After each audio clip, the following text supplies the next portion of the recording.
மத்தேயு சுவிசேஷம் 24ஆம் அதிகாரம் 41வது வசனத்தில் இயேசுவானவர் சொல்லும்போது 2 ஸ்திரீகள் மாவரைத்துக் கொண்டிருப்பார்கள், அதாவது எந்திரம் அரைத்துக் கொண்டிருப்பார்கள்.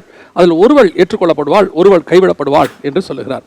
அதோடு கூட ஆண்டவர் லூக்கா சுவிசேஷத்திலும் 17ஆம் அதிகாரம் 35வது வசனத்தில் 2 ஸ்திரீகள் கயிறு திரித்துக் கொண்டிருப்பார்கள். அதில் ஒருவர் எடுத்துக்கொள்ளப்படுவார், ஒருவர் கைவிடப்படுவார். நாம் இன்னைக்கு எதை பார்க்க போறோம், எதை பத்தி பார்க்க போறோம் அப்படின்னு கேட்டீங்கன்னு சொன்னா, இந்த 2 ஸ்திரீகளை குறித்து நாம் பார்க்க போகிறோம். இந்த 2 ஸ்திரீகள் என்பது எதை குறிக்கிறது, எதற்கு ஒப்புமையாக இருக்கிறது அப்படின்னு சொல்லி பார்த்தீங்கன்னு சொன்னா, கலாத்தியர் புஸ்தகத்துக்கு எழுதும் பொழுது 4ஆம் அதிகாரம் 24வது வசனத்துல 2 ஸ்திரீகளை குறித்து பவுல் சொல்லுகிறார். ஒரு ஸ்திரீ ஆகார் என்றும் இன்னொரு ஸ்திரீ சாராள் என்றும் பார்க்கிறோம். இந்த ஆகாரை குறித்து சொல்லும் பொழுது நியாயப்பிரமாணம் என்றும், சாராளை குறித்து சொல்லும் பொழுது கிருபையின் பிரமாணம், அதாவது சுயாதீன பிரமாணம் என்றும் சொல்லுகிறார். இந்த 2 பேரை பத்தி அவர் நிறைய விஷயங்களை பேசிக்கிட்டே வராரு. பைபிள்ல இந்த மாதிரி 2 கம்பேரிட்டிவ் ஸ்டடி நிறைய இருக்கு. நான் இதை படிச்சுட்டே இருக்கும்போது எனக்கு ஆண்டவர் ஒரு கம்பாரிசனான 2 ஸ்திரீகளை காட்டினார். நம்ம இப்போ அதை பத்தி தான், அவங்கள பத்தி தான் பார்க்க போறோம் இன்னைக்கு. ஒரு ஸ்திரீ எடுத்துக்கொள்ளப்பட்டால், ஒரு ஸ்திரீ கைவிடப்பட்டால். அதாவது பிரயாணத்துல ஒரு ஸ்திரீ அந்த பிரயாணத்தை முடித்தால், ஒரு ஸ்திரீ வழியிலேயே மரித்து போனாள். உங்களுக்கு நான் யாரை சொல்றேன்னு ஒருவேளை தெரிஞ்சிருக்கும். யாக்கோபுக்கு 2 மனைவிகள் இருந்தார்கள். அந்த 2 மனைவிகள், ஒருவள் ராகேல், இன்னொன்று லேயாள். இந்த 2 பேரை குறித்து பார்க்கும்போது, இவருடைய ஆரம்பத்திலிருந்து முடிவை குறித்து பார்க்கும்போது, இவங்க 2 பேருமே கானானை நோக்கி பிரயாணம் பண்ண தொடங்கினார்கள்.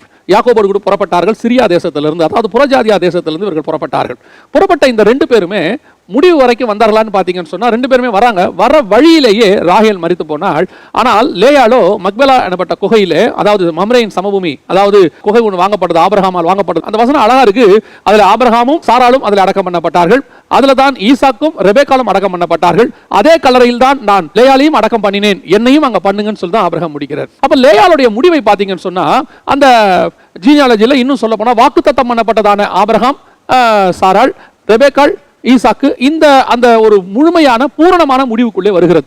ஆனால் ராகேலுடைய முடிவை நீங்கள் பார்த்தீங்கன்னு சொன்னார், வர வழியிலேயே அவன் ஒரு இடத்துல அவளை ஒரு கல்லறையிலே வைத்து அதன் மேல் ஒரு தூணை வைத்தான் என்று சொல்லி வேதம் சொல்லுகிறது. நான் இதை எப்படி நான் படிக்கும்போது ஆண்டவர் எனக்கு சொல்லிக் கொடுத்தது என்னன்னு சொன்னா, இன்னைக்கு 2 வகையான சபைகள் இருக்கிறது. சபைகள்லாம் விசுவாசிகள் 2 வகையாக நாம் இருக்கிறோம். 2 பேருமே யாக்கோபுக்கு மனைவிகள் தான். 2 பேருமே தேவனுக்கு என்று அழைக்கப்பட்டவர்கள் தான். அதான் புத்தி உள்ளவர்கள், புத்தி இல்லாதவர்கள், 2 பிரிவு இருக்குது. 2 பேருமே கன்னிகைகள் தான். 2 பேருமே மணவாளை நோக்கி புறப்பட்டவர்கள் தான். இந்த யாக்கோபுடைய மனைவிகள் ராகேலுக்கும் லேயாளுக்கும் ஞானார்த்தம் உண்டு. அதாவது கலாத்தியர் 4ல் சொல்லும்போது ஆகாருக்கும் சாராளுக்கும் ஞானார்த்தம் உண்டு என்று சொல்லப்பட்டதுபடியே இந்த ராகேலுக்கும் லேயாளுக்கும் ஞானார்த்தம் உண்டு. அந்த ஞான அர்த்தத்தின்படி இது 2 பேரும் புறப்பட்டு வருகிறார்கள். இவர்கள் 2 பேரும் வந்தாதான் பூரணமாகும். இந்த 2 பேருடைய பூரணத்துக்குள்ள ஒரு சின்ன குறைவு வருகிறது, அதாவது ராகேலுடைய வாழ்க்கையில. இப்ப நம்ம அதை குறித்து தான் நம்ம இன்னைக்கு பார்க்க போகிறோம்.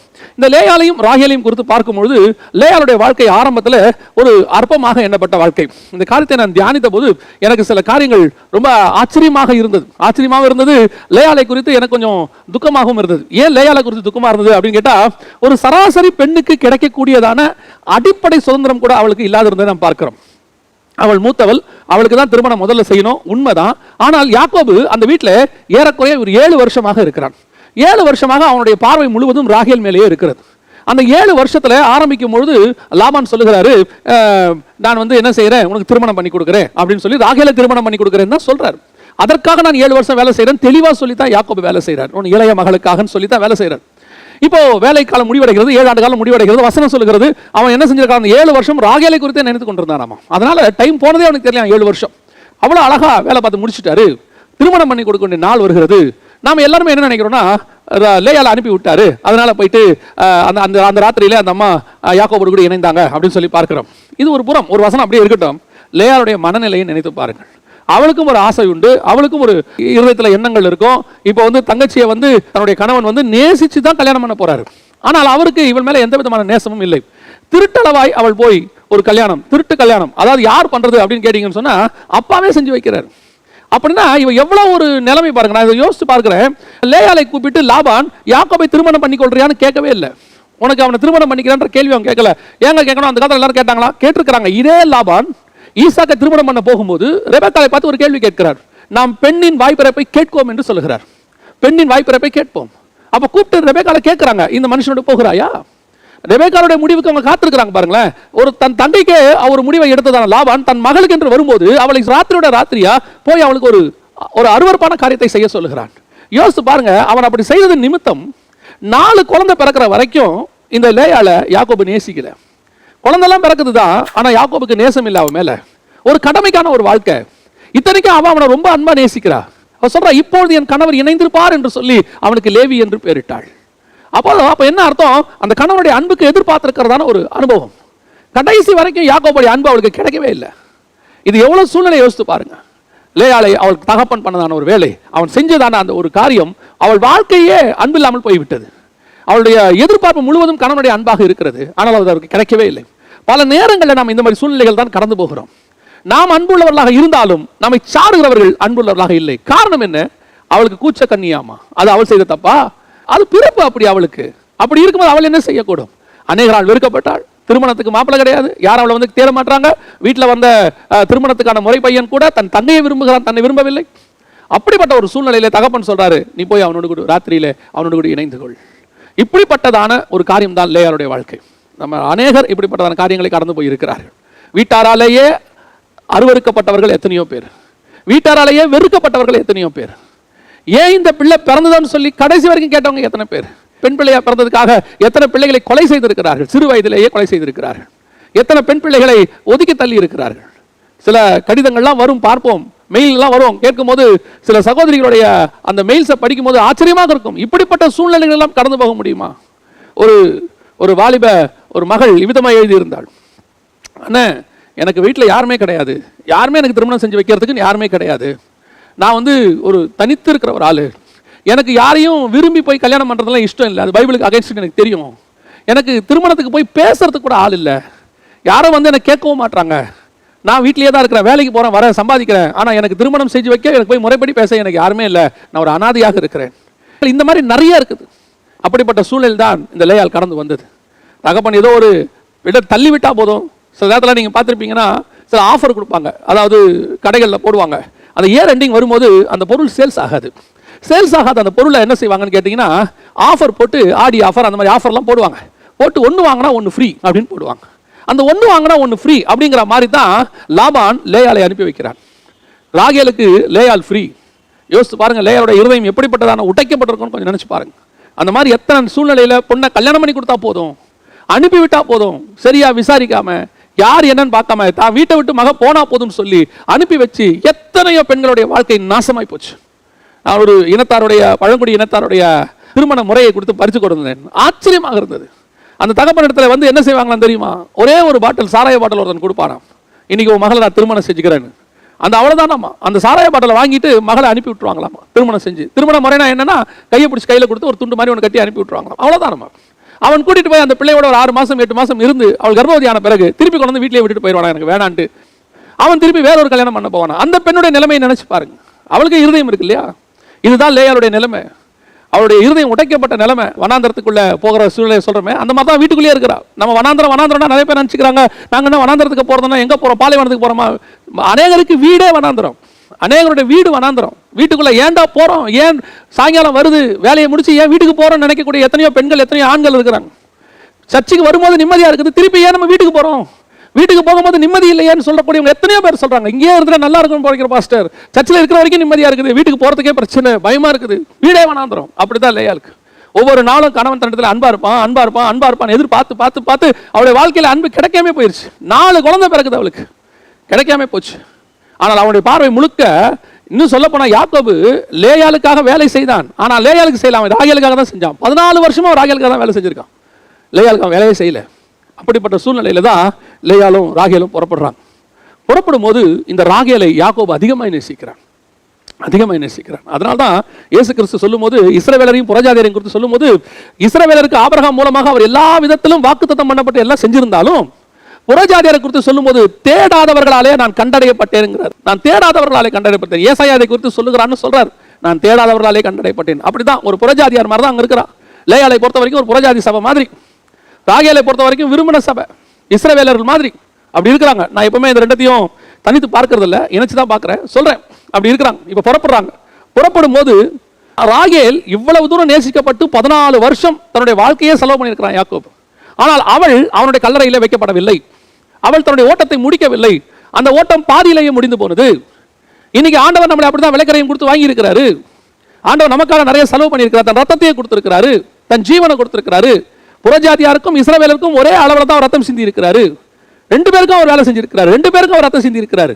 ஆனால் இதுல ராகேலுடைய ஓட்டம், ஒரு சிலருடைய சபைகளுடைய ஓட்டம், ஒரு சில விசுவாசிகளுடைய ஓட்டம் முடிவை காணவில்லை. என்ன காரணமாக இருக்கும்? அதைத்தான் நாம் பார்க்க போகிறோம். முதலாவதாக ஆதியாகமத்தின் புஸ்தகம் 30ஆம் அதிகாரம் 1வது வசனத்தில் ராகேலுக்கு இருந்த மிகப்பெரியதான ஒரு சுபாவம் என்னவென்று சொல்லி பார்க்கும்பொழுது, பிள்ளை பெறாததனாலே தன் சகோதரியின் மேல் பொறாமை கொண்டு. இன்னைக்கு சபைகளுக்குள்ள, ஊழியர்களுக்குள்ள, விசுவாசிகளுக்குள்ள ஒவ்வொருத்தருக்குள்ளேயும் இருக்கக்கூடாத மிக மோசமான சுபாவங்களில் ஒன்று பொறாமை. தன் சகோதரிக்கு குழந்தை பிறக்குது, தனக்கு குழந்தை இல்லை. அப்படி இருக்கும்போது உடனடியாக இவளுக்கு என்ன வந்திருக்கணும்? நியாயமா என்ன வரணும்? துக்கம் வரணும். ஐயோ எனக்கு பிள்ளை இல்லையே, ரெபேக்காளுக்கு பிள்ளை இல்லைன்னு அவன் என்ன செய்யறான்? போய் ஜெபம் பண்றான் ஈசாக்கு. இப்போ அண்ணாளுக்கு பிள்ளை இல்லைன்னு சொன்னா துக்கமாக இருந்தாலும் தான் இருக்கு. ஆனா இவளுக்கு இருந்தது என்ன தெரியுமா? பொறாமை. நமக்கு ஒன்று இல்லை, இன்னொருத்தருக்கு இருக்குன்னு சொன்ன உடனே எனக்கு இல்லையேங்கிறத விட அவங்களுக்கு இருக்கேன்னு நினைக்கிறீங்க பார்த்தீங்களா? அதுக்கு பேர் தான் பொறாமை. பொறாமை கொள்ளக்கூடியதான ஆவிக்குரிய வாழ்க்கை, பொறாமை கொள்ளக்கூடியதான ஊழியம், பொறாமை கொள்ளக்கூடியதான சபை ஒரு நாளும் தன்னுடைய ஓட்டத்தை முடிக்காது. ஆண்டவர் நம்மை விட ஒருத்தர் அதிகமாக ஆசீர்வதிச்சா நீங்க சந்தோஷப்படுங்க. சந்தோஷப்பட முடியலையா? பொறாமையாவது படாம இருங்க. இன்னைக்கு உங்களை விட உங்க அக்காவையோ, தங்கச்சியோ, அண்ணனையோ, தம்பியையோ கர்த்தர் ஆசீர்வதிக்கிறாரு. கீழே உள்ளவன் ஊழியத்தில் மேலே வரான். அதை பார்க்கும்போது உங்களுக்கு ஏன் பொறாமை வருது? என் கூட இருந்தவெல்லாம் மேலே போயிட்டான், என் கூட இருக்கிற நான் பார்த்து வளர்ந்த பையன் அப்படின்னு நினைக்க கூடாது. நான் சொல்லி கொடுத்த ஒருத்தன் மேலே வந்திருக்கிறான் அப்படி நான் சந்தோஷப்படணும். அதான் நல்ல இருதயத்துக்கு அடையாளம். என் அக்காவுக்கு, எனக்கு தான் பிள்ளை இல்லை, என் அக்காவுக்கு பிள்ளை இருக்குது, சோத்திரம், சந்தோஷம், ஆண்டவரே அவங்களுக்கு கொடுத்தீங்க, எனக்கும் கொடுங்கப்பான்னு கேட்டால் வேற விஷயம். அது பொறாமை. பாருங்க, இன்னைக்கு பொறாமை உங்களுடைய ஆவிக்குரிய வாழ்க்கையை அடித்து விடும். சவுலுக்கும் தாவீதுக்கும் என்ன வித்தியாசம் நினைக்கிறீங்க?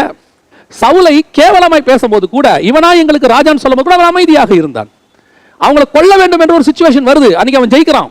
ஜெயிச்ச பிறகு கூட இருக்கவங்க சொல்றாங்க, உன்னை ராஜாவான்னு கேட்டவங்க எல்லாம் அடிச்சு நீ கொன்னுடுவோன்னு. அவன் சொல்றான், இன்று கர்த்தர் ரட்சிப்பை உண்டு பண்ணினால் இன்று எந்த விதமான கொலை நடக்கக்கூடாதுங்கிறான்.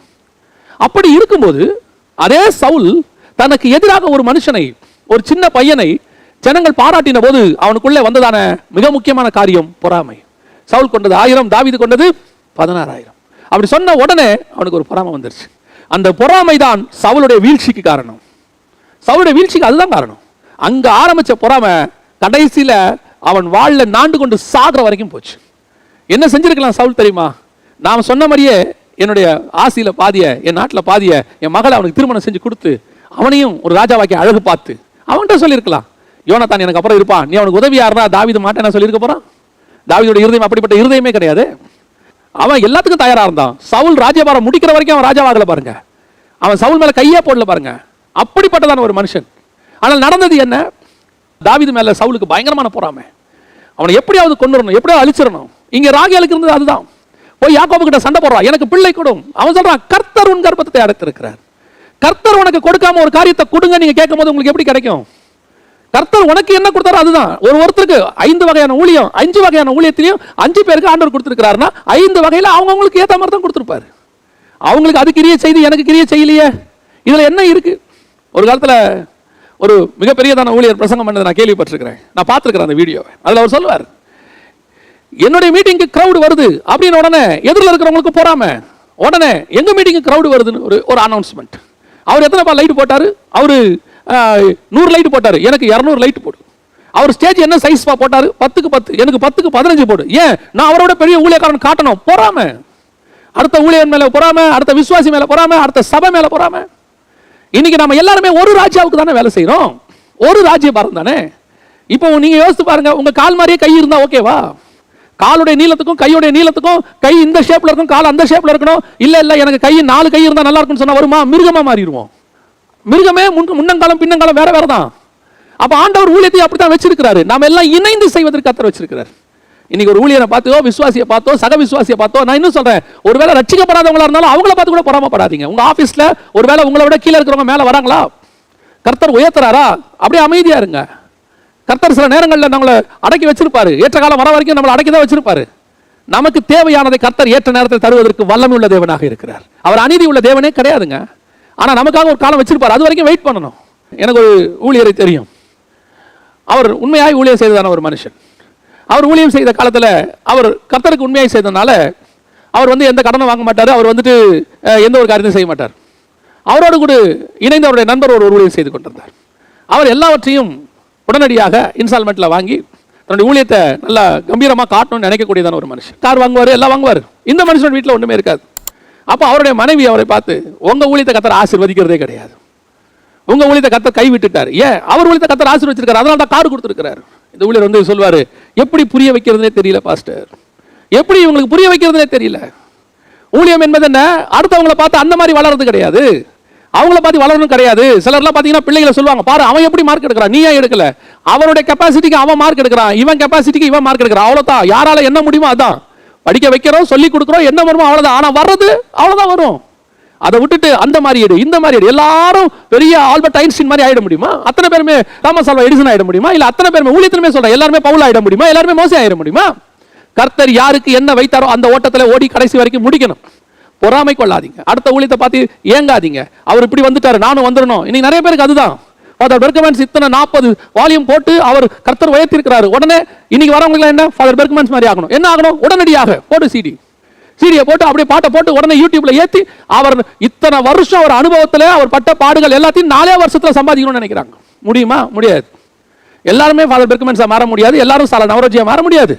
ஒவ்வொருத்தருக்கும் ஒரு அழைப்பு, அவங்க ஓட்டத்தை அவங்க ஓடிக்கிட்டு இருக்காங்க. சால நவரோஜமா அவங்க ஓட்டத்தை ஓடி முடிச்சாங்க. அதே மாதிரி உங்களுக்கு வச்சிருக்கிற ஓட்டத்தை நம்ம ஓடி முடிக்கணும். எல்லாருமே பவுலா மாற முடியாது, எல்லாருமே மோசேவே மாற முடியாது. முதல்ல ஊழியத்தை அடுத்த ஊழியத்தை கம்பேர் பண்றதை நிறுத்துங்க. ராகேலுடைய வாழ்க்கையில மிகப்பெரியதான தோல்விக்கு காரணம் என்ன தெரியுமா? கம்பாரிசன். தன் அக்காவின் மேல் பொறாமை. அதனுடைய வீழ்ச்சி எங்க வந்துச்சு தெரியுமா? அவளுக்கு உடனடியாக அந்த அம்மா என்ன பண்றாங்க தெரியுமா? ஷார்ட் கட் ஒன்று எடுக்கிறாங்க. கர்த்தர் பிள்ளையை அடைச்சு வச்சிருக்கிறாரு. இந்த அம்மா என்ன செஞ்சிருக்கணும்? நேரா போய் ஆண்டவர்கிட்ட கேட்டிருக்கணும். ஏன்? ரெபெக்காள் ஆண்டவர்கிட்ட தான் கேட்டாங்க. சாராள் வந்து 89 வயசு வரைக்கும் பொறுமையா இருக்கிறாங்க. ஆண்டவர் குழந்தை கொடுக்குற 89 வரைக்கும் பொறுமையா இருக்கிறாங்க. அந்த அம்மா நடுவில் ஒரு செஞ்ச தப்பு ஆகார் விஷயத்துல. இப்ப அதாவது ஒரு பாடம் இருக்குது. இப்ப இந்த அம்மா அதே தப்பை செய்து ஆகார் அந்த அம்மா கூட்டம் வந்த மாதிரி இந்த அம்மா என்ன செய்து? என் வேலைக்காரி. அந்த குழந்தை எந்த குழந்தை தெரியுமா? அந்த வேலைக்காரி குழந்தை பிறந்த பேர் தெரியுமா? தான் கோத்திரம் பிறக்குது. அந்த ராகேல் லூப் லைன் எடுத்தது, ஷார்ட்கட். கர்த்தர்கிட்ட போகாம இந்த அம்மா போனது யாருக்கிட்ட? வேலைக்காரி மூலமா போனது. அதான் சொல்வேன், எப்பவுமே கர்த்தர் கொடுக்காம ஷார்ட்கட்ல எதை வாங்க நினைச்சாலும் அதுக்கு பின்னாடி ஒரு சாபம் இருக்கும். சாபம் இருக்கும். உங்களுக்கு தெரியுமா? தான் கோத்திரம் தான் கடைசியா 49ஆம் அதிகாரம் ஆதியாகமத்தின் புத்தகம் 17வது வசனத்துல வாசிச்சு பாருங்க. தான் கோத்திரம் தான் குதிரையின் மேல் ஏறி இருக்கிறவர் மல்லாக்க விழும்படி குதுங்காலை நசுக்குவான். ஆன்டி கிரைஸ்டோடைய ஒரு வம்சாவளியா மாறிடுச்சுன்னு சொல்லுவாங்க. ஏன்னா வெள்ளை கலர் குதிரையில கடைசி காலத்துல வரப்போறது இயேசு கிறிஸ்து தான். குதிரையின் மேல் ஏறி இருக்கிறவர் மல்லாக்க விழும்படி குதுங்காலை கடிக்கக்கூடியதான வழியில் கிடக்கும் விரியன் இருக்கு. பிசாசுடைய கோத்திரமா மாறிடுச்சு. எங்க உண்மைதானா அப்படின்னு பாத்தீங்கன்னா 7ஆம் அதிகாரம் 1 முதல் 7 வசனங்கள் 8 வசனங்கள் வெளிப்பத்தின விசேஷத்துல வாசித்து பாருங்க. தான் கோத்திரமே இருக்காது. அந்த கோத்திரம் பிசாசின் கோத்திரமா மாறிடுச்சு, ஆன்டி கிரைஸ்டோட கோத்திரமா மாறிடுச்சுன்னு சொல்லுவாங்க. அப்ப இந்த கோத்திரம் எதனால வந்தது? பொறாமையினால் வந்தது. எந்த பொறாமை? தேவன் அங்க உட்கார்ந்து இருக்கிறார் சிங்காசனத்தின் மேல, நானும் அவரை மாதிரி ஆகணும்னு அவனுக்கு ஒரு ஆசை வந்துச்சுல்ல, அவருக்கு ஒப்பாவேன்னு சொன்னால, அவனை பிடிச்சி கீழே தள்ளினார்ல, அவனுடைய பையன் தான் ஆன்டி கிரைஸ்ட். அந்த ஆன்டி கிரைஸ்ட் எந்த கோத்திரத்தில் வரான்? லேயால் மாதிரி ஆகணும்னு நினைச்ச ராகேலுடைய கோத்திரத்தில் வரான். பொறாமையில ஒரு ஊழியத்தை பண்ணா இப்படிதான் நடக்கும். பொறாமையில இப்படி ஒரு காரியத்தை செஞ்சா இப்படிதான் நடக்கும். எங்க அக்கா வீடு வாங்கிட்டாங்க, நானும் வீடு வாங்கணும். என் தங்கச்சி பெரிய வீடு கட்டிட்டு அவளோட ஒரு படி மேல வீடு கட்டணும். எங்க அண்ணன் ஒரு பெரிய ஆபீசர் ஆயிட்டாரு, அதை விட பெரிய லெவல்ல விட லஞ்சம் கொடுத்து குறுக்கு வழியில மேல போறது. அவங்க உண்மையா கத்தர் ஏதோ ஒன்று கொடுத்துருப்பாரு, உடனே கடனை வாங்கி அதை விட பெரிய வீடா கட்டணும். கட்டுங்க. கடைசியில் கடன் அடக்க முடியாம வீடு ஏலத்துல போகுது. ஏன்? பொறாமை. அவரை மாதிரி ஆகணும், இவரை மாதிரி ஆகணும். ஷார்ட்கட்ல போன சாபம் வந்து நிக்குது. இன்னைக்கு நிறைய பேருடைய வாழ்க்கையில் அதான் சாபம். ராகேலுடைய வாழ்க்கையில் என்ன வந்துச்சு? சாபம் வந்து நின்னுச்சு. தான் கோத்திரம் வந்து பிறந்துச்சு. அதான் சொல்றேன், கர்த்தர் ஒன்று கொடுக்குற வரைக்கும் பொறுமையா வெயிட் பண்ணுங்க, ஷார்ட்கட் எடுக்காதீங்க. ஊழியத்தில் கூட சொல்றேன், கர்த்தர் உயர்த்துற வரைக்கும் பொறுமையா இருங்க. 10 வருஷம் ஆகட்டும், 5 வருஷம் ஆகட்டும். இப்போ என்ன பண்ண போறோம்? நம்ம என்ன அர்ஜென்ட்டா ஓடி முடிச்சு என்ன பண்ண போறோம்? கர்த்தர் நமக்கு நியமிச்ச நாள் வரைக்கும் 10 வருஷம் ஆகட்டும், 5 வருஷம் ஆகட்டும், இருக்கட்டுமே. ஆண்டவரா உயர்த்துற வரைக்கும் பொறுமையா இருப்போமே. ஒரு ஊழியர் சொன்னாராம், கேள்விப்பட்டது, ஊழியத்துக்கு வந்த 2 வருஷத்துக்குள்ள செட்டில் ஆயிரணும்பா, அதுதான் சரியான ஊழியம். யார் சொன்னது? ஆபிரகாம் செட்டில் ஆகிறதுக்கு 100 வயசு ஆச்சு. 99 வயசு வருஷம் தான் அவருக்கு 100 வயசுல தான் ஈசாக்கே பிறகுறான். யாக்கோபு எப்ப செட்டில் ஆனாரு? ஈசாக்கு எப்ப செட்டில் ஆனாரு? பவுல் செட்டிலே ஆகல. இன்னும் சொல்ல போனா எபிரேயர் 11 சொல்லுது, பூமியில நமக்கு செட்டில்மெண்ட்டே கிடையாதுன்னு சொல்லுது. இன்னைக்கு எல்லாருடைய மென்டாலிட்டி அதான் இருக்கு. அவரை மாதிரி செட்டில் ஆயிரணும், இவரை மாதிரி செட்டில் ஆயிரணும், அவரை மாதிரி மினிஸ்ட்ரி பண்ணணும், இவரை மாதிரி மினிஸ்ட்ரி பண்ணணும். அவங்கள மாதிரி நம்ம வரணுங்கிற ஆசை வேற. அது வந்து ஒரு பெஞ்ச் மார்க் மாதிரி, இந்த லெவலுக்காவது நான் வரணுங்க, அது ஆசை வேற. பொறாமை வரக்கூடாது. பொறாமை என்ன ஆயிரும் தெரியுமா? ராகேலுக்கு வந்த மாதிரி வந்துடும். பொறாமை கொள்ளுகிற சபை. உங்க ஏரியாவில் ஒரு சபை நல்லா வளருதா? சோத்திரம் பண்ண கத்துக்கோங்க முதல்ல. அவங்களை கர்த்தர் ஆசீர்வதிச்சிருக்கிறாரு. உடனே என்ன நினைக்கிறது தெரியுமா? இன்னைக்கு வந்தவன் வளர்றாயா, அவன் என்ன பண்றானா எல்லாருக்கிட்டையும் அடிச்சு ஆத்துமாக்களை கொண்டு வந்து போட்டுக்கிறான். எல்லா சபையிலிருந்து கொண்டு வந்து இங்க ஆத்துமாக்களை போட்டுக்கிறான். அதான் சபை வளருது. அதுக்கு ஏதாவது ஒரு குறை கண்டுபிடிக்கிறது. ஏங்க நம்முடைய ஒரு நிலத்துல நாம வேலை பார்க்குற அதே நிலத்துல கூட அவரும் வேலை பார்க்குறாரு. அவர் வேலை பார்க்குற பக்கம் நல்லா விளையுதுன்னா சந்தோஷம் தானே படணும். ஒரே நிலம் தானே, ஒரே இயேசு கிறிஸ்து தானே, அவருக்கு தானே ஒரு எஜமானிக்கல தானே வேலை செய்யறோம். ஒரு ஊழியம் வளர்ந்தா ஏன் பொறாம வருது? சந்தோஷம் தானே வரணும். தங்கத்தை உதவி ஊழியனா இருந்தவன் போய் சபை வச்சுட்டா கொஞ்சம் மேல வரானா, ஒரு சிலருக்குலாம் பொறாம. அதுக்குள்ள வளர்றானா, நான் பார்த்து வளர்ந்தவன் அதுக்குள்ளே வளர்ந்து ஏன் வளரட்டுமே, சந்தோஷப்படுங்க. லூப் லைன் யோசிக்காதீங்க. இன்னைக்கு லூப் லைனை யோசிச்ச ராகேலுடைய நிலைமை என்ன தெரியுமா? தான் கோத்திரம் பிறக்குது. ஆனா ஒண்ணு தெரியுமா, கர்த்தர் ராகேலை நினைத்தருளி ஒரு குழந்தை கொடுக்கிறாரு. இந்த அம்மா என்ன பண்ணுது? வேலைக்காரியா கொடுக்குது. எனக்கு குழந்தை இல்லை, நீ வேலைக்காரி குழந்தை கொடு, வேலைக்காரி குழந்தை கொடு. ஆனா இந்த அம்மாவை கர்த்தர் ஒரு காலத்தில் நினைக்கிறாரு, இவ்வளவு ஆசைப்படுறாரு, இவளுக்கு நம்ம ஒரு குழந்தைய கொடுப்போம். யாரை கொடுத்தாரு தெரியுமா? யோசேப்பை கர்த்தர் கொடுத்தார். இயேசு கிறிஸ்துவுக்கு நிழலாட்டமாக எல்லாத்திலையும் பாருங்க, யோசேப்பு கனித்தரும் செடி. அதுதான் சொல்றேன், நீ அவசரப்பட்டு வாங்கினது தான், கர்த்தரா கொடுத்தது யோசேப்பு. நீ பொறுமையா இருந்தா கர்த்தர் உனக்கு யோசேப்பை கொடுப்பார். நீ காத்துரு, தேவ சமூகத்தில் காத்துரு. போய் அப்படியே உடனே அப்படி பண்றது இப்படி பண்றது. ஒரு விசுவாச தம்பதியார், அந்த தங்கச்சி விதமா எழுதி இருந்துச்சு. கேட்க மனசு ஒட்டஞ்சே போச்சு. கல்யாணம் ஆகி 2 வருஷம் 3 வருஷம் ஆகுது, குழந்தை இல்லை. குழந்தை இல்லைன்னொடனே அந்த அந்த சகோதரிக்கு தான் ஏதோ பிரச்சனை அப்படின்னு சொல்லி கொண்டு போய் அந்த சகோதரிக்கு அந்த குழந்தை பிறக்கிறதுக்கான ஒரு ப்ரொசீஜர்னு சொல்லி அந்த கருமுட்டையை உருவாக்குறதுக்குன்னு சொல்லி அவ உடம்புல ஒரு நாளைக்கு 10 ஊசி 12 ஊசி குத்துறதாமா. அவ வலி தாங்க முடியாம ஒரு 2 நாள் டைம் கொடுங்க, எங்க அம்மா வீட்டுக்கு போயிட்டு வந்துடுறேன், ரெஸ்ட் எடுத்துக்கிறேன்னு சொல்லி வந்துட்டு ஃபோன் பண்றா. அண்ணா என்னால தாங்க முடியலண்ணா, ஒரு நாளைக்கு 12 ஊசி குத்துறாங்கண்ணா. நான் சொல்றேன் கர்த்தர் கொடுப்பாருன்னு. இல்ல ஒண்ணு குழந்தை இந்த வருஷம் பிறக்கணும், இல்லைன்னா உன்னை டைவர்ஸ் பண்ணுவேன். கிறிஸ்தவன் சொல்ற வார்த்தை நல்லா தெரிஞ்சுக்க. கர்த்தர் கொடுக்கிற வரைக்கும் காத்திருக்காம நீ நடுவுல போய் இந்த மாதிரி காரியத்தை டைவர்ஸ்லாம் ஏதாவது பண்ண உன் ஓட்ட முடியாது. நீ நடுவிலேயே செத்து போவ. அதான் உண்மை. ராகேல் நடுவிலே மரணம் அடைந்தாள். நீ உன் ஜெபத்துக்கு கர்த்தர் பதில் கொடுக்க வல்லமை உள்ளவர். அப்புறம் எதுக்கு சர்ச்சில் கல்யாணம் பண்றீங்க? எதுக்கு விசுவாச பிரமாணம் கொடுக்குறீங்க? சுகத்திலும் துக்கத்திலும் வாழ்விலும் தாழ்விலும் சொல்லி எதுக்கு சொல்றீங்க? ஒரு குழந்தை இல்லைன்னா என்ன? சரி, குழந்தையே இல்லைன்னா என்ன? இப்ப எத்தனை ஊழியர்களுக்கு குழந்தை இல்லை தெரியுமா? சந்தோஷமா இருக்கிறாங்க. எத்தனையோ ராஜாக்களுக்கு குழந்தை இல்லை, சந்தோஷமா தானே இருக்கிறாங்க. என்ன இப்ப ஆபிரகாமுக்கு 25 வருஷம் கழிச்சு குழந்தை பிறந்துச்சு, 20 வருஷம் கழிச்சு ஈசாக்கு குழந்தை பிறந்துச்சு. ஏன் பைபிள்ல படிக்கிறீங்க தானே, எல்லாம் தெரியும் தானே. ஏன் போய் அந்த பிள்ளை இவ்வளவு வேதனைப்படுத்தி அந்த மகளை அவங்க மனைவியை போட்டு கஷ்டப்படுத்தி டைவர்ஸ் பண்ண போறேன், விரட்ட போறேன்? நல்லா மனசுல வச்சுக்கொள்ளுங்க. ஒவ்வொன்றுக்கும் கர்த்தர் கணக்கு தீர்க்கிற தேவன். கர்த்தர் வச்சிருக்கிறார் கணக்கு. இந்த மாதிரி வேலையெல்லாம் செய்யவே கூடாது. அதுவும் கிறிஸ்தவத்தில் கூடவே கூடாது. கர்த்தர் கொடுத்தால் தோத்திரம், கர்த்தர் கொடுக்காவிட்டாலும் தோத்திரம். இன்னைக்கு கொடுத்தா சோத்திரம், 10 வருஷம் கழிச்சு கொடுத்தாலும் சோத்திரம். உனக்கு என்ன நியமித்ததோ அதை கண்டிப்பாய் கர்த்தர் பரலோகத்திலிருந்து அருள்வதற்கு வல்லமையுள்ள தேவனாக இருக்கிறார். அவங்கள பார்த்து அண்ணனுக்கு குழந்தை 2 குழந்தை இருக்கு, தங்கச்சிக்கு 3 குழந்தை இருக்கு, எனக்கு மட்டும் குழந்தை இல்லை, எல்லாம் இவளால தான் சொல்லி விரட்டி விடுறது ஸ்டாப். இதை மட்டும் நிறுத்துங்க. அதே மாதிரி ஊழியத்தின் பாதையிலும் சரி, குடும்ப வாழ்க்கையிலும் சரி, மற்றவங்களை பார்க்காதீங்க, யாரையும் பார்க்க, யாரோடையும் கம்பேர் பண்ணாதீங்க. ஒன்று தெரிஞ்சுக்கோங்க, we are uncomparable. கர்த்தர் நம்மளை அப்படி தான் உண்டாக்கி வச்சிருக்காரு. நமக்கு நம்ம தான் ஒரே டிசைன், இன்னொரு டிசைன் கிடையாது. இந்த புடவை கடையெல்லாம் சொல்லுவாங்க டிசைனர் சாரீஸ்பாங்க. அதுனா என்னன்னா அது 1 தான் வருமா, இல்லை 2 தான் வருமா, அதுக்கு மேலே வரவே வராது. உலகத்திலேயே அந்த மாடல் இருக்காதாமா, அதுக்கு பேர் டிசைனர் சாரினாமா. அந்த மாதிரி தான் நாமெல்லாம் டிசைனர்ஸ். ஆண்டவர் நம்மளை 1 தான் படைச்சிருக்கிறாரு. ஆண்டவருக்கு ஒரு யோசுவா தான், ஒரு யாக்கோபு தான், ஒரு மோசே தான், இன்னொரு மோசே வரமாட்டார். ஒரு மோசே தான். ஆண்டவர்கிட்ட நிறைய இருக்கிறாங்க. ஒரு யோசேப் இருக்கிறாரு, ஒரு பவுல் இருக்கிறாரு, ஒரு பேதுரு இருக்கிறார். ஆண்டவர்கிட்ட இந்த மாதிரி டிசைன் நிறைய டிசைன் இருக்கு. ஆனா ஒரு டிசைன். அந்த மாதிரி தான் நீங்களும் நானும். நம்ம பிரத்யேகமா செய்யப்பட்டவங்க. நமக்கு தேவைகளை பரலோகம் சந்திக்க வல்லமையுள்ளதாக இருக்கிறது. மற்றவங்களை பார்த்து பொறாம கொள்ளாதீங்க, மற்றவங்களை பார்த்துட்டு ஏக்கம் கொள்ளாதீங்க. ஆண்டவர்கிட்ட போய் கேளுங்க, ஆண்டவரே எனக்கும் கொடுங்கப்பான்னு கேளுங்க. இரக்கத்தின் தேவன் பாருங்க, இதே ராகேலுக்கு கர்த்தர் மனம் இறங்கினார்னு. அப்படின்னா நமக்கு ஒன்று தெரியணும், கர்த்தர் நம்மேல் என்னைக்கு இருந்தாலும் அன்புள்ள தேவன். ஒரு நாள் நமக்கு மனம் இறங்குவார். 2வது, ராகேலுக்கிட்ட இருந்த மிக மோசமான இன்னொரு குணம் என்ன? நான் ராகேலை குற்றப்படுத்தவில்லை, நல்லா தெரிஞ்சுக்கொள்ளுங்க. சபை அப்படி இருக்கக்கூடாது என்று தான் சொல்லுகிறேன். நாம் அப்படி இருக்கக்கூடாது. அது ஒரு பாடம். அதாவது லேயால் போய் சேர்ந்தாங்கன்றது நமக்கு ஒரு பாசிட்டிவான பாடம். அதே நேரத்தில் ராகேல் சேரலங்கிறது நெகட்டிவான பாடம். அதையும் கற்றுக்கணும். 2வது, ராகேல்கிட்ட இருந்த காரியங்கள் என்ன? ஆதியாகமத்தின் புஸ்தகம் 30ஆம் அதிகாரம் 14 முதல் 16 வசனங்களை நீங்கள் வாசித்து பாருங்க. அங்கே ஒரு சம்பவம் நடக்குது. என்ன சம்பவம் நடக்குது அப்படின்னு பார்த்தீங்கன்னா, கோதுமை அறுப்பு நாட்களிலே ரூபன் வயல்வெளியிலே போய் தூதாயும் கனிகளை கொண்டெடுத்து அவைகளை கொண்டு வந்து தன் தாயாகிய லேயாள் இடத்துல கொடுத்தான். அப்பொழுது ராகேல் லேயாளை நோக்கி, உன் குமாரனுடைய தூதாயும் கனியில் எனக்கு கொஞ்சம் தா என்றாள். இந்த சம்பவம் எல்லாருக்கும் தெரியும். இந்த சம்பவம் நம்ம எல்லாருக்கும் தெரியும். தூதாயும் கனி அப்படின்னா தி பெஸ்ட் ஃப்ரூட் அப்படின்னு போட்டிருக்கு. அதாவது இருக்கிறதுலே தி பெஸ்ட், சூசன் ஒன், அற்புதமான கனி. அது கொண்டு வந்து கொடுக்கறது யாரு? நம்ம முதல் பையன். இப்போ நம்ம இப்படி வச்சுப்போமா, நமக்கு ஈஸியாக புரியறதுக்கு பையனுடைய முதல் மாச சம்பளம் அப்படி வச்சுக்கலாம். பையன் போய் என்ன செய்யறாரு, வயல்வெளியில தி பெஸ்ட் சம்பாரிச்சு கொண்டு வந்து கொடுக்குற மாதிரி இந்த அம்மா கிட்ட நம்ம இந்த காலத்துல பசங்க சம்பாரிச்சு கொண்டு வந்து பெஸ்ட் கொடுக்குற மாதிரி கொண்டு வராங்க. கொண்டு வந்த உடனே அந்த ஸ்மெல், அது சொல்லுது நல்ல ஸ்மெல் இருக்குமா அது. ஏன்னா உன்னத பாட்டு 7ல் இந்த தூதாயும் கனிகளை குறித்து சொல்லும் போது நல்ல ஸ்மெல் இருக்கும்னு சொல்லப்பட்டிருக்கு. அப்ப நல்ல ஸ்மெல், பார்க்கறதுக்கு அழகு, தி பெஸ்ட் ஃப்ரூட் இப்ப கையில இருக்கு. இதை கிருத்த உடனே ராகேல் போய் கேட்குறாங்க, எனக்கு இதை அந்த கனியில் கொஞ்சம் தா.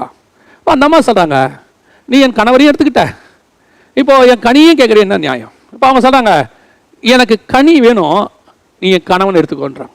என்ன ஒரு காரியம் பாருங்க. இன்னைக்கு சபை எதை விரும்புகிறது? உலகத்தில் எவ்வளவோ பெஸ்டான காரியங்கள் இருக்கு, இல்லைன்னு சொல்லலை. உலகத்தில் தி பெஸ்ட் இருக்கு. அந்த பெஸ்ட்டுக்காக எதை இழக்கிறோம் என்பதுதான் முக்கியம். காசு கொடுத்து பெஸ்ட் வாங்குறது தப்பு கிடையாது. ஆனா இயேசுவை கொடுத்து பெஸ்ட் வாங்கக்கூடாது, ஊழியத்தை கொடுத்து பெஸ்ட் வாங்கக்கூடாது, ஆவிக்குரிய வாழ்க்கையை அடமான வச்சு பெஸ்ட் வாங்கக்கூடாது. இன்னைக்கு எது உனக்கு முக்கியம்? உலகத்தில் உள்ளது தி பெஸ்ட் முக்கியமா, இயேசு முக்கியமா? இன்னைக்கு இந்த இடத்துல தான் சபை தடுமாறிக்கிட்டு இருக்குது. சபை தடுமாறுது. உபதேசத்தை விட்டு விட்டு, கர்த்தர் சொல்லுகிற கற்பனைகளை விட்டு விட்டு, கை கொள்ள வேண்டிய காரியங்களை விட்டு விட்டு உலகத்தை விலை கொடுக்கிறது. உலக பிரகாரமா ஒரு பழமொழி சொல்லுவாங்க, கண்களை வித்து சித்திரம் வாங்கினான்னு சொல்லுவாங்க. அதாவது கண்ணை பிடுங்கி கொடுத்து அதுக்கு ஒரு விலையை வாங்கி ஒரு பெயிண்டிங்ஸ் வாங்கினானா. பெயிண்டிங்ஸ் வாங்கி மாட்டியாச்சு, இப்ப யார் பார்க்கறது? அதை கண்ணு போச்சே. அதே மாதிரி தான் இன்னைக்கு ஊழியத்துக்காக இழக்கிறோன்னு சொல்லி ஊழியத்தையே இழந்து ஊழியம் பண்றவங்களா இருக்கிறாங்க. இது எப்படிங்க ஊழியத்தை இழந்து ஊழியம் பண்றது? நான் பைபிள்ல இருந்து ஒரு உதாரணம் சொல்றேன் பாருங்க, அப்ப நமக்கு ஈஸியா புரியும். மோசையை பார்த்து கண்மலையை பார்த்து பேசுன்னு சொல்றாரு. இப்ப இவரு ஊழியம் பண்றாரு. என்ன ஊழியம்? ஜனங்களுக்கு தண்ணி கொடுக்கணும், ஜனங்களை போஷிக்கணும், ஆடு மாடுகளை போஷிக்கணும். இப்ப இவரை அடிக்கிறார். அடிச்ச உடனே தண்ணி வருது, குடிக்கிறாங்க, எல்லாம் முடிஞ்சிருச்சு. ஆனா நடந்தது என்ன? மோசேயினுடைய ஊழியம் ஃபெயிலியர். இப்ப ஊழியம் நடந்துச்சு, ஜனங்களும் பிரயோஜனப்பட்டாச்சு, மீட்டிங் சக்சஸ். ஆனா ஊழியக்காரர் ஃபெயிலியருங்க. இதுதான் நடக்கும். புதிய ஏற்பாட்டிலையும் இதுக்கான ஒரு காரியம் இருக்கு. புதிய ஏற்பாட்டிலையும் ஆண்டவர் சொல்றாரு, ஓடி வந்து சொல்றாங்க, நாங்கள் தீர்க்க தரிசனம் உரைத்தோம் அல்லவா, உங்களுடைய நாமத்தினால் பிசாசுகளை துரத்தணும் அல்லவா. ஆண்டவர் சொல்ற உங்களை அறியேன். அப்படின்னா என்ன அர்த்தம்? மினிஸ்ட்ரி பண்ணிருக்காங்க, தேவ சித்தத்தின்படி மினிஸ்ட்ரி பண்ணல. அப்படின்னா இவங்க என்ன பண்ணிருக்காங்க? தங்கள் சுய சித்தத்துக்காக மினிஸ்ட்ரி அடமானம் வச்சவங்க. மினிஸ்ட்ரி பண்ணணும், எப்படியாவது ஊழியம் செய்யணும். ஒரு ஊழியர் இவ்விதமாய் பிரசங்கம் பண்ணினார். நான் அப்போ உட்காந்து விசுவாசியை கேட்டுக்கிட்டு இருக்கேன். நான் வேலை செஞ்ச நாட்டில் அவர் வந்திருந்தார், கெஸ்ட் ஸ்பீக்கராக வந்தார். கெஸ்ட் ஸ்பீக்கராக வந்த இடத்துல அவர் இப்படி பிரசங்கம் பண்ணார், நான் தேவனுக்காக 15 வருஷம் ஊழியம் செய்திருக்கிறேன். இந்த 15 வருஷத்துல, அப்போ நான் சொல்றது 2003-4 சொல்றேன், நான் இந்த 15 வருஷத்துல பண்ண ஊழியத்தினுடைய விளைவாக 2.5 லட்சம் தான் கடன் இருக்குது. இதுதான் என்னோட ஊழியம். கடன் வாங்கி கர்த்தருக்கு ஊழியம் பண்ண என் மனசுல அன்னைக்கு தோணுது, இந்த கடனை வாங்க சொன்னது யார்? ஊழியத்துக்காக உங்களை கடன் யார் வாங்க சொன்னது? கடன் வாங்கி ஒரு மினிஸ்ட்ரி செய்ய சொன்னது யார்? ஒரு மனிதர் எனக்கு தெரியும், ரோட்ல டிஃபன் போட்டுக்கிட்டு இருந்தாரு, தள்ளு வண்டியில டிஃபன் போட்டுக்கிட்டு இருந்தார். அவரை கர்த்தர் ஆசீர்வதிச்சார். நல்ல ஆவிக்குரிய மனுஷன், புறஜாதி மார்க்கத்தில் வந்து தேவனை ஏற்றுக்கொண்டு வந்தார். நாங்கள் அப்போ அவரை டெய்லி சந்திப்போம். அப்போ அவர் ஆண்டவரை ஏற்றுக்கொண்டு வந்து நல்லா வளர்ந்து ஒரு சின்ன ஹோட்டல் வைக்கிற அளவுக்கு வளர்ந்துட்டார். Within 3 to 4 years. திடீர்னு ஒரு நாள் எங்ககிட்ட சொன்னார், ஒரு குறிப்பிட்ட ஊழியரை சொல்லி அவருடைய ஊழியம் சென்னையில் நடக்குது, அந்த ஊழியத்துக்காக 1 லட்சம் ரூபாய், நான் சொல்றது 1995-90 அந்த காலகட்டத்தில் சொல்றேன், 2000க்குள்ள 1 லட்சம் ரூபாய் கடன் வாங்கி 3 வட்டி தான், ஆனாலும் பரவாயில்ல, மினிஸ்ட்ரி நம்ம கொடுக்கணும் அப்படின்னார். தெரியுமா, இன்னைக்கு அந்த ஹோட்டல் இல்லை, அந்த ஹோட்டல் அவர் இல்லை. நான் ஊழியத்துக்கு தானே கொடுத்தேன். ஊழியத்துக்கு கொடுத்தீங்க சரி, யார் கடன் வாங்கி கொடுக்க சொன்னது? அது கர்த்தருடைய ப்ரொசீஜர் கிடையாது. அப்படி கொடுக்காதீங்க, கடன் வாங்கி கொடுக்காதீங்க. உங்ககிட்ட இருக்கிறத கொடுங்க. 2 வெள்ளி பணம் இருக்கா, 2 காசு இருக்கா, 2 ரூபாய் இருக்கா, 20 ரூபாய் இருக்கா, அதை கொடுங்க. That's enough. கடன் வாங்கி பெருமைக்கு 200 ரூபாய் கொடுக்காதீங்க. இன்னைக்கு அதுதான் நடக்குது. ஊழியத்தை இழந்து ஊழியம் செய்யறது, ஆவிக்குரிய வாழ்க்கையை இழந்து ஆவிக்குரிய வாழ்க்கை வாழ்றது. அப்படியே எல்லாருக்கும் எதிராக நல்லா படோடமா தெரியணும். அப்படியே சபையில் கேட்பாங்க, யார் யார் எவ்வளவு எவ்வளவு தரீங்க, அதுவே தப்பு. எல்லாரும் எதிரிலும் எழுப்பி இது வேற கேட்கறது, யார் யாரெல்லாம் ஊழியத்துக்கு எவ்வளவு தரீங்க, இந்த மினிஸ்ட்ரிக்கு போக போறோம் 1000 ரூபாய் கொடுக்குறவங்க எத்தனை பேர்? இது ஒரு அபத்தம் சபையில். அதுக்கு ஏற்ற மாதிரி ஒரு குரூப் எல்லாரும் எதிரிலும் பெருமையா, நான் 10,000 ரூபாய் தரேன். இதுல வேற மைக்கில் அனௌன்ஸ் பண்றது, இந்த குடும்பத்தார் 10,000 தராங்க. அந்த 10,000 தரும்போதே உன்னுடைய காரியம் முடிஞ்சு போச்சு, உன்னுடைய பலன் நீ அடைந்து தீர்ந்தாயிற்று. அது மட்டும் இல்லை, அந்த 10,000 எப்படி கொடுப்பாங்க? 10 வட்டிக்கு வாங்கி, 5 வட்டிக்கு வாங்கி. ஏன்னா சொல்லிட்டேமே, பெருமை. நல்லா தெரிஞ்சுக்கொள்ளுங்க, இந்த வாழ்க்கையில் நாம் வாழும்போது இயேசுக்காக எதை வேணாலும் இழக்கலாம், ஆனா எதுக்காகவும் இயேசு மட்டும் இழக்கவே கூடாது. இப்போ லேயாளுக்கு ராகேலுக்கு டிஃபரன்ஸ் பாருங்க. அந்தம்மா மணவாளனுக்காக தன் மகன் கொடுத்த பெஸ்ட் ஃப்ரூட்டை கொண்டு போய் கொடுக்குது. எதுக்காக? மணவாளனுக்காக. இப்ப இந்த அம்மா என்ன செய்யுது, தன் மணவாளனை அந்த பெஸ்ட் ஃப்ரூட்டுக்காக கொடுக்குது. இதுல எந்த சபை பரலோகத்துக்கு போகும்? எது காணான ஓடி முடிக்கும்?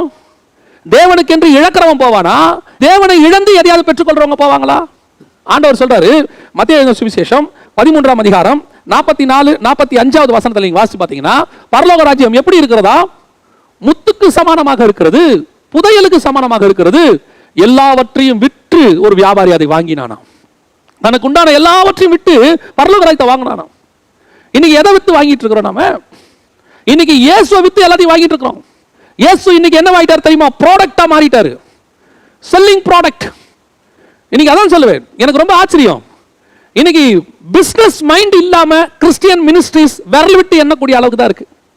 பிசினஸ் மைண்ட் இல்லாம சம்பாதிக்கிற நோக்கம், இயேசுவை விற்கணும். இயேசு சேல்ஸ். நல்லா தெரிஞ்சுக்கொள்ளுங்க, இயேசுவை சேல்ஸ் பண்ணி நீ சம்பாதிச்சினா தூதாயும் நற்கனி உனக்கு இங்கே கிடைக்கும். பெஸ்ட் கிடைக்கும்.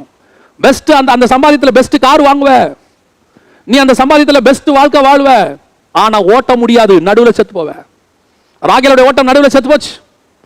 ஒரு பெரிய மனுஷன் எல்லா ஊழியக்காரனுடைய சீடியையும் காப்பி பண்ணி விற்பார். அவரு அதுல அவருக்கு பெருமை வேற. காப்பி பண்ணி வித்து அதுல அவர் சொல்வாரு, காப்பி ரைட்ஸே வாங்க மாட்டாரு, வித்து சீடி போட்டுருவாரு. போய் அதுல ஒரு வீடு வீடெல்லாம் வாசல்லாம் கட்டிட்டாரு. அதுல ஒரு பெருமை அவருக்கு. அதுல அவர் சொல்வாரு, ஊழியக்காரங்க போனா அவங்க வீட்டில் கொண்டு போய் தங்க வைப்பாரு. அவங்ககிட்டயே சொல்வாரு, இது அவர் சீடியில் வாங்கினது, இது இவர் சீடி வித்தோம். முடிவு கொடுமை. பிள்ளைகளுடைய முடிவு கொடுமை. பணத்துக்காக இயேசுவை வியாபாரம் பண்ணோம், தொலைஞ்சோம். இயேசுக்காக நீ எதை வேணாலும் இழக்கலாம். இன்னைக்கு இயேசு தான் இம்பார்ட்டன்ட்.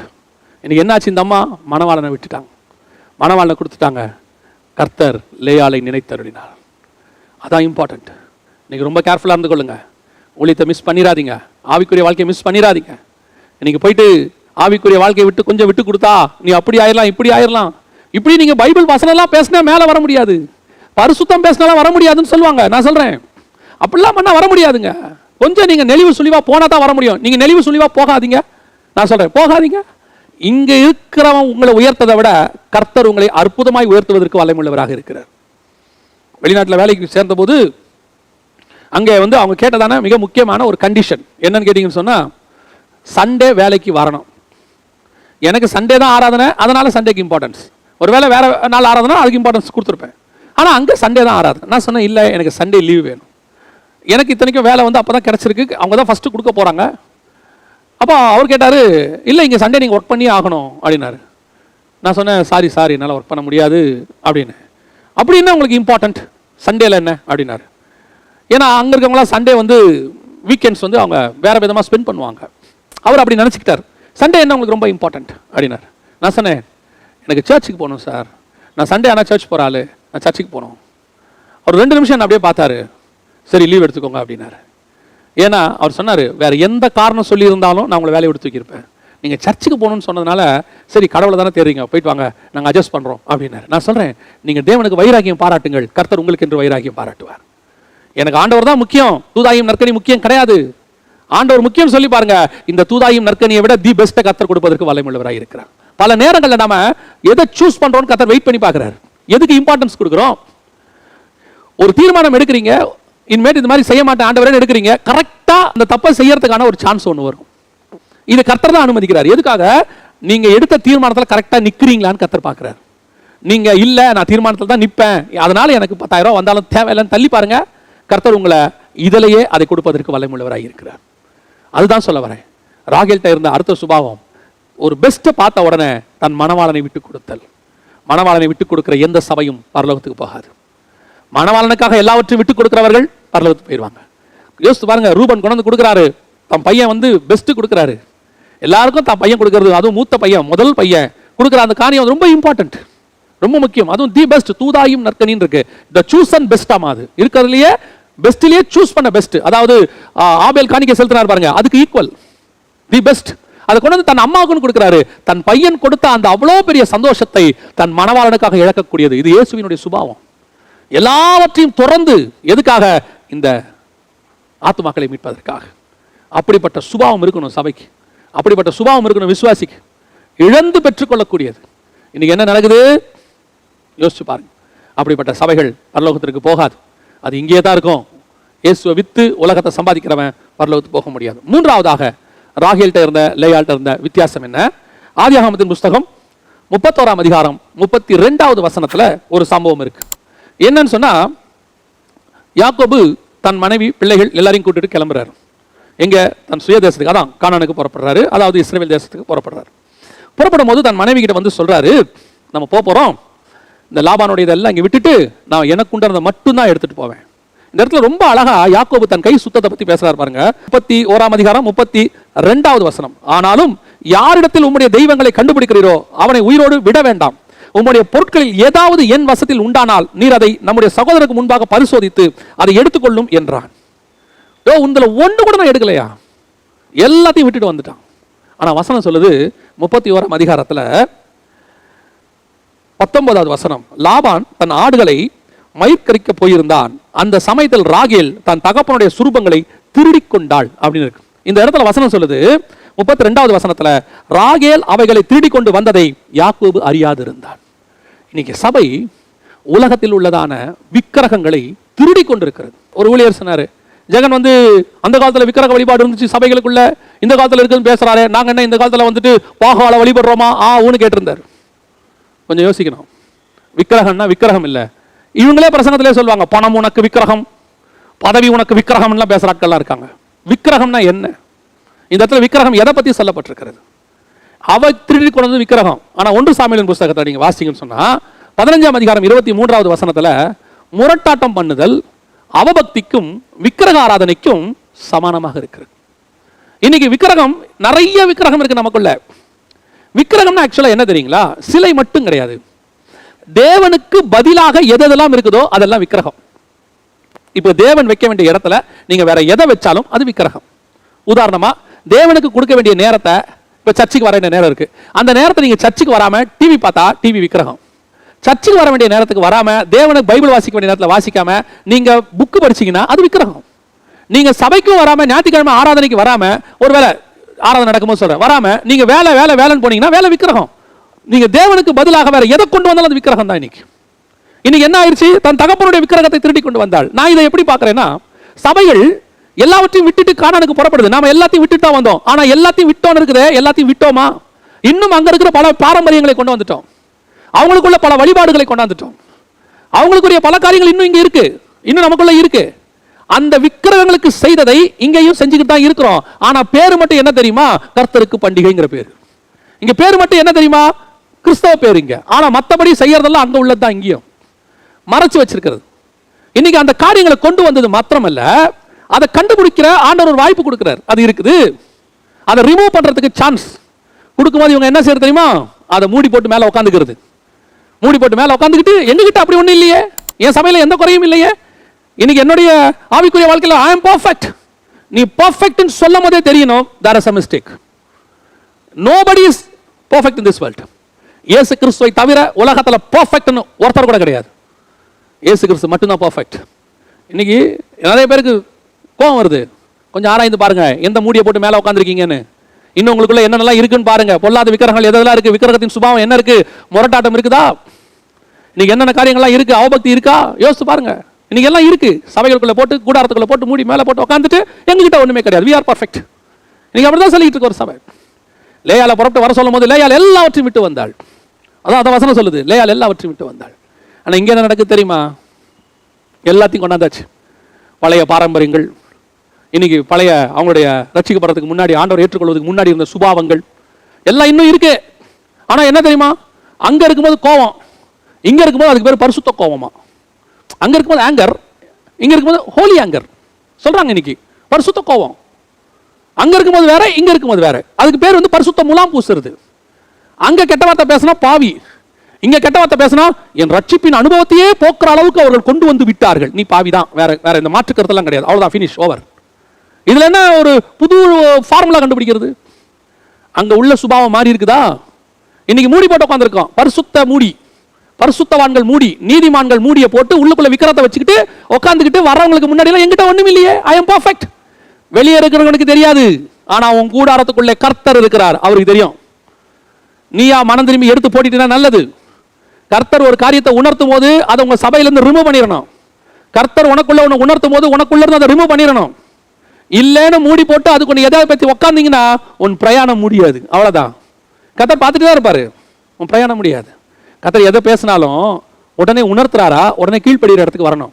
உடனே நம்ம என்ன பண்ணுவோம், ஓடி போய் மூடி போட்டு மேலே உட்காந்துட்டு நான் இல்லையே, என்னை பார்த்து இந்த வார்த்தை நீங்கள் எப்படி சொல்லுவீங்க, நான் யார் தெரியுமா, எத்தனை வருஷம் விசுவாசி தெரியுமா, எத்தனை வருஷம் ஊழியக்காரன் தெரியுமா, 3 வருஷம் அப்போஸ்தலனா இருந்தவனே 3 மணி நேரத்தில் திருடனா மாறிட்டான். உணர்த்துறாரா, இயேசுநாதர் சொல்றாரா, உங்களில் ஒருவன் எனக்கு காட்டி கொடுப்பான்னு. உடனே என்ன பண்ணிருக்கணும், கர்த்தாவே என்ன மன்னிச்சிருங்க, நான் தான் தப்பு பண்ணிட்டேன், நான் அந்த வேலையை செய்ய மாட்டேன், இனிமேட்டா கதை முடிஞ்சு போச்சு. நானா, என்னையா சொன்னீங்க? கர்த்தர் சொல்வார், செய்யறதை துரிதமாய் செய் போ. ஏன் நீ நாண்டு கொண்டு சாக போறவன்னு அர்த்தம். ராகேல் செத்து போனாள். இன்னைக்கு அதான் நடக்குது. கர்த்தர் உணர்த்தியும் கேட்காத ஒரு கூட்டம், அதுக்கு ஒரு ஆர்குமெண்ட், அதுக்கு ஒரு எதிர்ப்பு, அதை பத்தி ஒரு பேச்சு, அதுக்கு ஆப்போசிட்டா 4 காரியங்கள் எடுத்துட்டு பேசுறது. கர்த்தர் உணர்த்துறாரா, ஓகே ரைட் ஃபைன், இனி நிறுத்திடுவோம். எந்தெந்த காரியங்கள் மூடி போட்டு உள்ள வச்சிருக்கிறீங்கன்னு பாருங்க.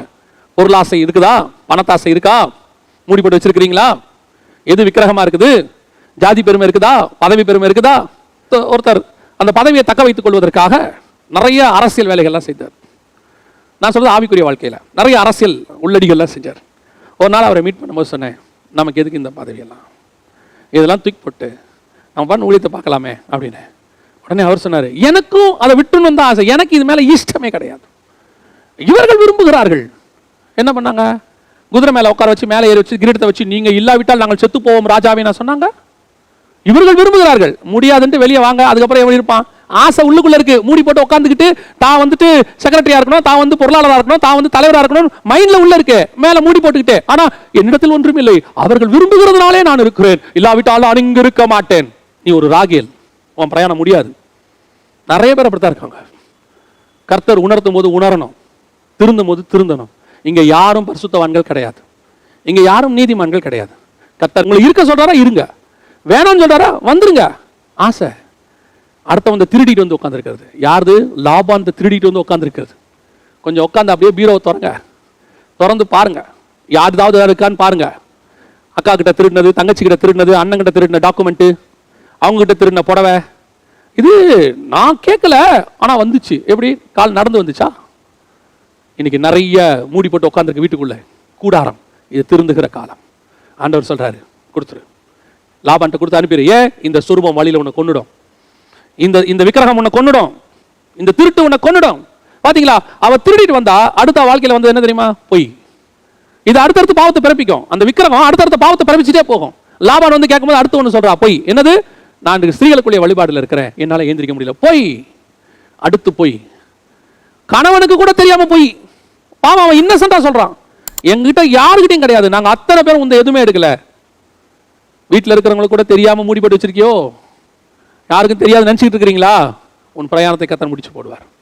உன் பிரயாணம் பூர்ணப்படாது.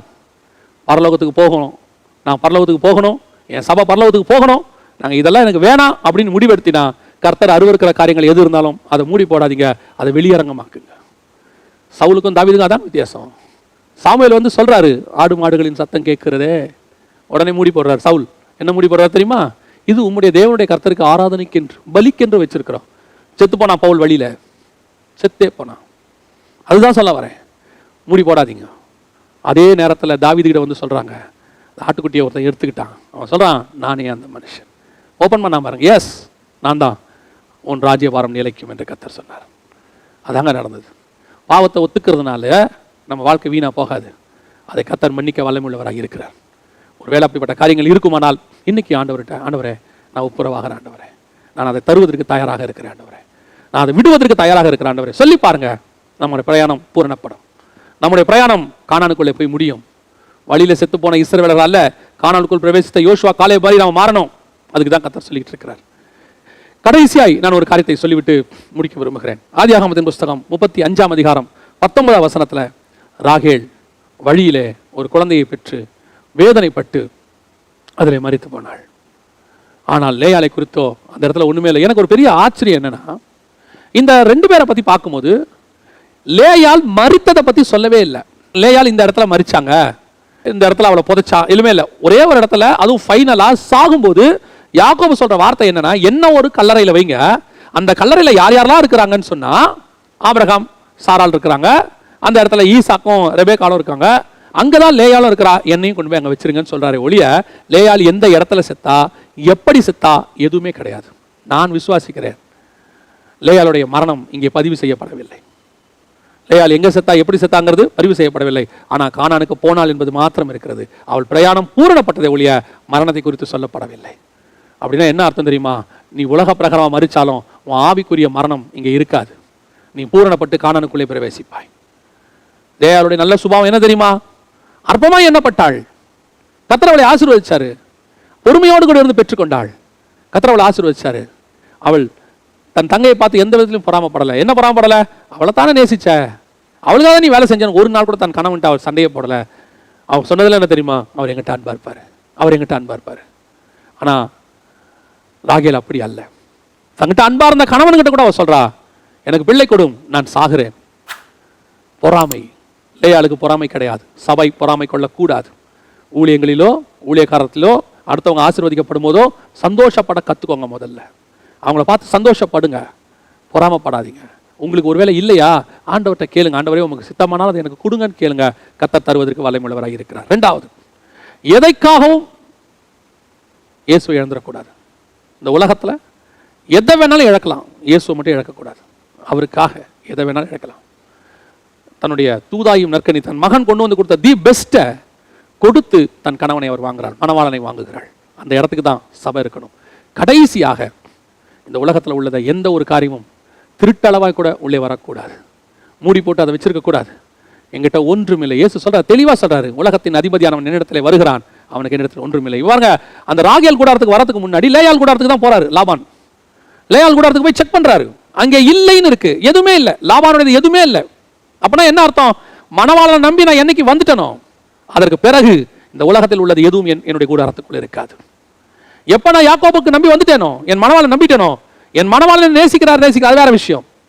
ஆனா என் மணவாளன் என்ன கொடுக்குறாரோ அது மட்டும்தான் என் கூடாரத்தில் இருக்கும். வேற யார் கொடுக்குறது என் கூடாரத்தில் இருக்காது. ஆனா நம்முடைய மணவாளன் எப்படி தெரியுமா? நம்மை நேசிக்கிற மணவாளன், நமக்காக எல்லாவற்றையும் கொடுத்த மணவாளன். அவ்வளோ கொடுத்துருக்கிறாரு. இது பத்தாதுக்குன்னு உலகத்துல இருந்து திருடுறோமே, எவ்வளவு அநியாயம் பாருங்க. இன்னைக்கு நம்ம அந்த தீர்மானத்தை எடுக்கணும். என்னுடைய கூடாரத்துக்குள் ஒன்றும் இருக்காது. அப்படி இருக்கும்போது நம்முடைய காரியம் ஜெயமாய் முடியும். லேயாள் கானானுக்குள்ளே மக்பேலா குகையிலே அவள் புதைக்கப்பட்டாள், அடக்கம் பண்ணப்பட்டாள். ஆனால் ராகேலோ வழியிலே மரித்து போனாள். எனக்கு இந்த சம்பவத்தை படிச்சுட்டு இருக்கும்போது ஒரே ஒரு வசனம் எனக்கு ஞாபகத்துக்கு வந்துச்சு. மத்தேயு சுவிசேஷம் 2ஆம் அதிகாரத்தில் ராகேலை குறித்து ஒரு தீர்க்க தரிசனம் சொல்லப்படுது. இதே தீர்க்க தரிசனம் எங்க இருக்குன்னு கேட்டீங்கன்னு சொன்னா எரேமியா புஸ்தகத்தில் சொல்லப்பட்டிருக்கு. அதனால தான் அந்த இடத்துல எரேமியா தீர்க்கதரிசியினால் சொல்லப்பட்டது நிறைவேறினது இருக்கு. அதாவது 2:17 புலம்பலும் அழுகையும் மிகுந்த துக்கம் கொண்டாடலுமாகிய கூக்குரல் ராமாவிலே கேட்கப்பட்டது. ராகேல் தன் பிள்ளைகளுக்காக அழுது அவைகள் இல்லாதபடியால் ஆறுதல் அடையாதிருக்கிறாள் என்று எரேமியா தீர்க்கதரிசியினால் உரைக்கப்பட்டது. அப்பொழுது நிறைவேறிற்று. இந்த தீர்க்க தரிசனம் என்ன, ஏன் நிறைவேறிச்சு? இதை நம்ம வரிசையா படிச்சிருப்போம். இதை படிச்சுட்டு இருக்கும்போது ஆவியானவர் எனக்கு உணர்த்தினதை நான் உங்களுக்கு சொல்லிட்டு முடிச்சிடுறேன். ஏன் ராகேல் இயேசுவை கொலை பண்றதுக்கு அங்க ஏரோது பர்மிஷன் கொடுத்துட்டாரு. இயேசுவை தேடுறாங்க. 1.5 வயதுக்கு உட்பட்ட பிள்ளைகள் எல்லாம் கொலை செய்யப்படுது. அந்த நேரத்தில் வசனம் சொல்லுது, ராகேல் தன் பிள்ளைகள் இல்லாதபடியினாலே. ஏன் ராகேலை பத்தி இருக்கு, ஏன் லேயாலை பத்தி இந்த இடத்துல இல்ல? ராகேலுக்கு ஏன் அழுகையும் புலம்பலும் உண்டாயிற்று அப்படின்னு பாத்தீங்கன்னா நல்லா தெரிஞ்சுக்கொள்ளுங்க. இப்போ 12 கோத்திரம் இருக்கு இல்லைங்களா? இந்த 12 கோத்திரமும் சாலமோன் காலத்துக்கு பிறகு 2ஆக பிரியுது. ரெகேபியாம் எரேபியாம்னு பிரியுது. இப்படி 2ஆ பிரிஞ்ச பிறகு இந்த 10 கோத்திரத்துக்கு பேரு லாஸ்ட் ட்ரைப்ஸ், அதாவது காணாமல் போன கோத்திரம்னு அர்த்தம். இந்த 2 கோத்திரம் தான் இருந்துச்சு. எதுன்னு கேட்டீங்கன்னா யூதா கோத்திரமும் பென்யமீன் கோத்திரமும். இந்த 2ம் சேர்ந்ததுக்கு பேர் தான் யூதேயான்னு பேர். இந்த 2 கோத்திரம் தான் அன்னைக்கு இருந்துச்சு. மிச்ச 10 கோத்திரம் சிறையாக பிடிக்கப்பட்டு போச்சு. அதுக்கப்புறம் இந்த 2 கோத்திரமும் போயிடுச்சு. இந்த யூதேயாங்கிறது எதை குறிக்கும்? அந்த 2 கோத்திரக்காரங்களை தான் குறிக்கும். இது பென்யமீன் கோத்திரத்தையும் அந்த யூதா கோத்திரத்தையும் குறிக்கும். இப்போ 1.5 வயதுக்கு உட்பட்ட பிள்ளைகளை எல்லாம் கொலை செய்ய அவன் ஆள் அனுப்பின உடனே இப்போ இயேசுவை தூக்கிக்கிட்டு எகிப்துக்கு போயிட்டாங்க. இயேசு எந்த கோத்திரம்? யூதா கோத்திரத்தை சார்ந்தவர். யூதா கோத்திரத்தை சார்ந்த ஒரு பிள்ளை தப்பித்து போய்விட்டது. ஆனால் பென்யமீன் கோத்திரத்திலிருந்து ஒரு பிள்ளையும் அன்னைக்கு தப்பிக்கல. ஏன்னா 2 கோத்திரம் தான் அங்க இருக்கு, யூதேயா பென்யமீன். இந்த யூதா கோத்திரம் லேயாலை சார்ந்தது, பென்யமீன் கோத்திரம் ராகேலை சார்ந்தது. அந்த பென்யமீன் பிறந்தப்ப தான் அவன் இறந்து போனான். இப்போ பென்யமீன் கோத்திரத்துல இருந்து யாருமே அங்க தப்பிச்சதா சொல்லப்படல. இயேசுவை மட்டும் தூக்கிட்டு போயிட்டாங்க. இப்போ 1.5 வயதுக்கு உட்பட்ட எல்லா பிள்ளையும் கொலை செய்யப்பட்டதாக சொல்லப்படுது. அப்படி இருக்கும்போது இப்ப யாருக்கு பிள்ளை இல்ல? ரெண்டு பேரை பார்க்கும்போது லேயாளுக்கு ஒரு சந்தோஷம், அப்பா என் பிள்ளையில ஒண்ணு பிழைச்சிருச்சு, ஒண்ணு தப்பிச்சு போயிருச்சு, அது ஒரு சந்ததியா மாறிடும். இப்ப இவளுக்கு துக்கம். அதான் வசனம் சொல்லுது, புலம்பலும் அழுகையும் ராமாவிலே கேட்கப்பட்டது. ராகேல் தன் பிள்ளைகள் இல்லாதபடினாலே ஆறுதல் அடையாது இருக்கிறாள். பென்யமீன் கோத்திரத்துல யாருமே தப்பிக்கல, யூதா கோத்திரத்துல ஒன்று தப்பிச்சிருச்சு. அதனால தான் தன் பிள்ளைகளுக்காக ராகேல் அழுகிறாருங்க தீர்க்க தரிசனம் அங்கே நிறைவேறுகிறது. எரேமியால சொல்லப்பட்டது 2ஆம் அதிகாரம் 17-18 மத்தேயுல வாசிக்கிறோம். அப்படின்னா யோசிச்சு பாருங்க, ஆண்டவர் ராகேலுடைய அழுகையும் புலம்பலும் கடைசி வரைக்கும் இருக்கு. ஆனா நான் விசுவாசிக்கிறேன், இந்த ராகேல் எங்க வழியில செத்து போனாலும், இவள் அழுகையும் புலம்பலும் ஏற்பட்டாலும், என்னுடைய விசுவாசம், இது என்னுடைய விசுவாசம், இந்த ராகேலுக்கும் கர்த்தர் ஆறுதலை தந்திருக்கிறார். எங்கன்னு கேட்டீங்கன்னா, இதே காலகட்டத்தை சார்ந்த ஒரு ஆள் தான். யாருன்னு கேட்டீங்கன்னு சொன்னா பவுல். அவர் பென்யமீன் கோத்திரத்தான்னு பைபிள்ல இருக்கு. இயேசு ஒரு பக்கம் தப்பிச்சிருக்கிறாரு, அதே காலகட்டத்தை சார்ந்த பவுல் தன்னை பென்யமீன் கோத்திரத்தான்னு தன்னை அறிமுகப்படுத்திக் கொள்றாரு. அப்படின்னா என்ன அர்த்தம்? யூதா கோத்திரத்திலையும் ஒன்று இருக்கு, பென்யமீன் கோத்திரத்திலையும் ஒன்று இருக்கு.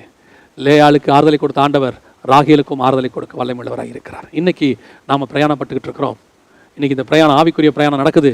நடுவில் ராகேலுக்கு இருந்த சுபாவங்களை எல்லாம் நம்ம தள்ளி போட்டோம்னா, நாம் மாத்திரமல்ல நம்முடைய பிள்ளைகளையும் கொண்டு போய் ஆண்டவர் கானானிலே சேர்ப்பதற்கு வல்லமையுள்ளவராக இருக்கிறார்.